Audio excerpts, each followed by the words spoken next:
আসসালামু আলাইকুম প্রিয় বন্ধুরা, আপনারা সবাই কেমন আছেন?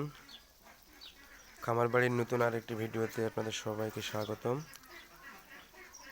আমার হাঁসগুলির আপডেট অনেক দিন যাবত দেই না, তো একটা গুড নিউজ আছে এর মধ্যে, এটা আমি পরবর্তী ভিডিওতে দেখাবো।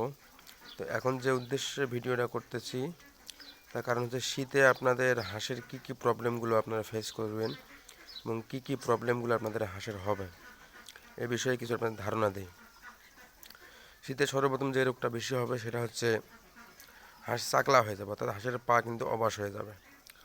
অতিরিক্ত শীতের কারণে হাঁসের পা অবশ হয়ে যাবে। আপনার এটাকে কোনোভাবে কোনো বড় কোনো ফ্যাক্ট মনে করবেন না, কারণ অতিরিক্ত শীতে এরকমটা হওয়াটাই স্বাভাবিক।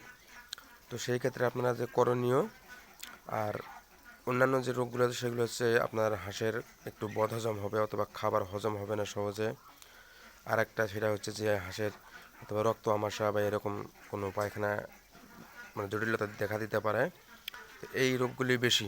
তো এই রোগগুলো বাঁচতে আপনাদের যে কাজটা করতে হবে সেটা হচ্ছে মাইক্রোভিট নামে একটা ওষুধ আছে, পাউডার, এটা এবং তার সঙ্গে লাইসোভিট এবং লেবু, এই তিনটা মিক্স করে আপনার পানির সঙ্গে দিয়ে খাওয়াবেন 1 গ্রাম পরিমাণ করে 1 লিটার পানিতে।